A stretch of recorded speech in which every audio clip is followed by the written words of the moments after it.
रानी ने रोज की तरह सुबह अपने घर की साफ सफाई की और फिर वह चाय बनाने बैठ गई।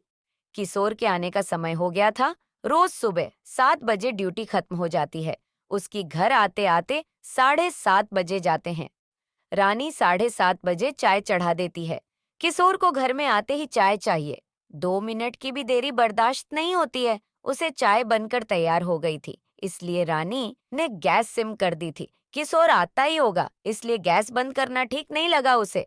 वह दरवाजे पर गई और सामने सड़क पर दूर तक निगाहें दौड़ाकर वापस किचन में आ गई।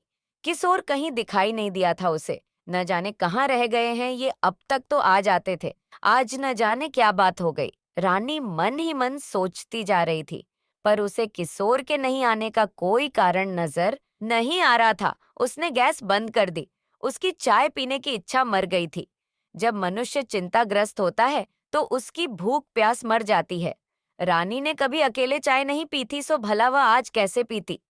उसका मन अब घबराने लगा था।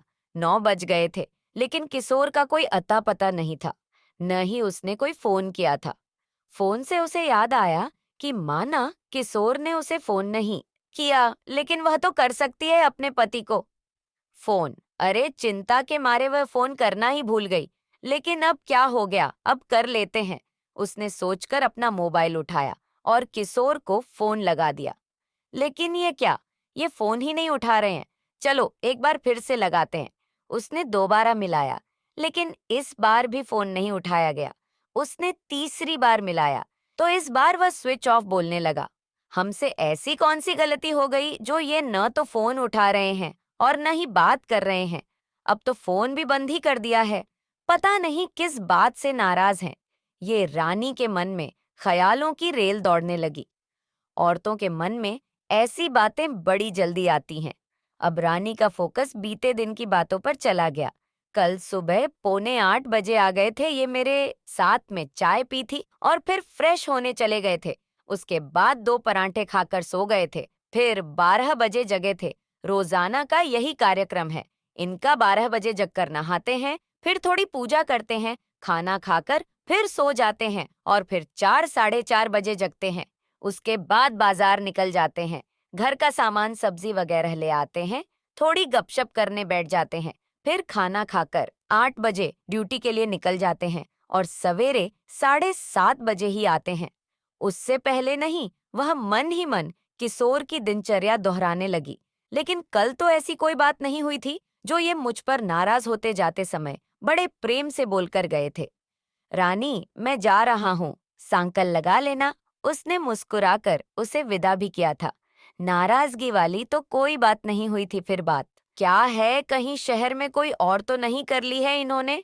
उसके मन में संदेह के बादल घुमड़ने लगे। आजकल के मर्दों का कोई भरोसा नहीं है, पता नहीं किस किस से संबंध बना लेते हैं। रानी के मन में पक्की धारणा बन गई कि किशोर ने शहर में कोई दूसरी औरत रख ली है और वह उसी के साथ मौज उड़ा रहा है। औरतों के मन में यह ग्रंथि सदैव बनी रहती है। उन्हें अपने पतियों पर पूर्ण विश्वास नहीं होता है। वे यह मानकर चलती हैं कि मर्दों की नीयत का कुछ पता नहीं, कौन जाने कब किस पर फिसल जाए। बीवी तो इनको घर की मुर्गी दाल बराबर लगती है। बीवी चाहे कितनी भी सुंदर, गृह कार्य में दक्ष और व्यवहार कुशल क्यों न हो, कभी उसकी तारीफ नहीं करते हैं। और पड़ोसन चाहे कितनी भी काली कलूटी हो, झगड़ालू हो, उसकी तारीफ करते नहीं थकते हैं। पता नहीं भगवान ने पति नामक कैसा पीस बनाया है, बीवी से कभी संतुष्ट ही नहीं होता है। उसके मन में किशोर के लिए आक्रोश भरने लगा। भाभी जी घर में ही हो या कहीं और हो। पडीडी ढोसन सपना की आवाज सुनकर रानी चौंक पड़ी। रानी ने देखा, दरवाजे पर उसकी पड़ोसन सपना खड़ी थी। उसने सपने में भी नहीं सोचा था कि जिस पड़ोसन के बारे में वह अभी सोच ही रही थी, वह छम्म से उसके दरवाजे पर आ टपकेगी। रानी ने अपने होठों पर 9 इंची मुस्कान लाते हुए कहा, आओ आओ भाभी जी, आज तो बहुत दिनों बाद आई हो। आज कैसे आना हो गया आपका, आप तो मुझे भूल ही गई हो। उलाहना देते हुए रानी ने कहा, क्या करूं भाभी जी, टाइम ही नहीं मिलता है। आजकल दिन भर भागदौड़ मची रहती है, चूल्हा चौका से फुर्सत ही नहीं मिलती है। आज 2-4 मेहमान आ गए थे, घर में चाय खत्म हो गई थी, इसलिए आपके यहाँ आ गई। थोड़ी सी चाय हो तो देना, जरा पूजा ने पूरी उम्मीद के साथ कहा, चाय भी ले जाना, पर पहले 2-4 बातें तो कर लो, ऐसा मौका बार बार नहीं आता है। आप बैठो, मैं अभी चाय लेकर आती हूँ, कहकर राधा किचन में चाय लेने चली गई। आज घर में लाल जी दिखाई नहीं दे रहे हैं। क्या बात है, कहाँ छुपा कर रखा है उन्हें? पूजा मजाक करते हुए बोली। पूजा की बात पर रानी भावुक हो गई। जिस तरह बर्फ को आग का सामीप्य मिलने पर वह तेजी से पिघलने लगती है, उसी तरह रानी भी पूजा के मजाक से भावुक हो गई। उसने रानी की दुखती रग पर हाथ रख दिया। रानी की आंखों से टप टप आंसू गिरने लगे। क्या हो गया भाभी जी? आप रो क्यों रही हो? मैंने कुछ गलत कह दिया क्या? पूजा घबराकर बोली। उसे डर लगने लगा कि कहीं इस चक्कर में उसकी चाय ना रह जाए। रानी रोते रोते बोली, क्या बताऊं भाभी जी, ये अभी तक नहीं आए हैं, मुझे बहुत डर लग रहा है। रानी चाय की कटोरी पूजा को पकड़ाते हुए सिसकने लगी। पूजा को इत्मीनान हो गया था कि उसे चाय तो मिल ही गई है, इसलिए वह रानी को सांत्वना देते हुए बोली, कोई काम आ गया होगा, आप रो मत, अभी आ जाएंगे। लालजी और दिन तो 7:45 बजे तक आ जाते थे, आज तो 9:30 बज गए हैं। कहते कहते फिर से रोने लगी थी रानी। वो जिसे ड्यूटी पर आना था, शायद वो नहीं आया होगा, पूजा ने नया कारण बताया तो रानी को कुछ आस बंधी। उसने तो इस ओर ध्यान ही नहीं दिया था। एक बार फोन से पूछ लो कि क्या बात है। फोन लगाया था पर उन्होंने उठाया नहीं। फिर लगाया, लेकिन वह स्विच ऑफ आने लगा।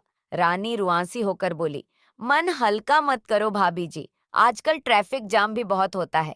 आ जाएंगे, चिंता मत करना, मैं हूं ना। फिर वह जाते जाते कह गई, आजकल के मर्द दूसरी औरतों के चक्कर में बड़ी जल्दी फंस जाते हैं, जरा संभल कर रहना भाभी जी। और पूजा रानी के मन में तूफान उठाकर चाय की कटोरी लेकर चलती बनी पूरी कहानी सुनने के लिए। धन्यवाद दोस्तों। अगर आपको ऐसी मन को छूने वाली कहानियां पसंद है तो आप यहां क्लिक कर हमारे चैनल से जुड़ सकते हैं, जहां आपको हर दिन एक नई कहानी शेयर की जाती है। चैनल को सब्सक्राइब जरूर करें। धन्यवाद।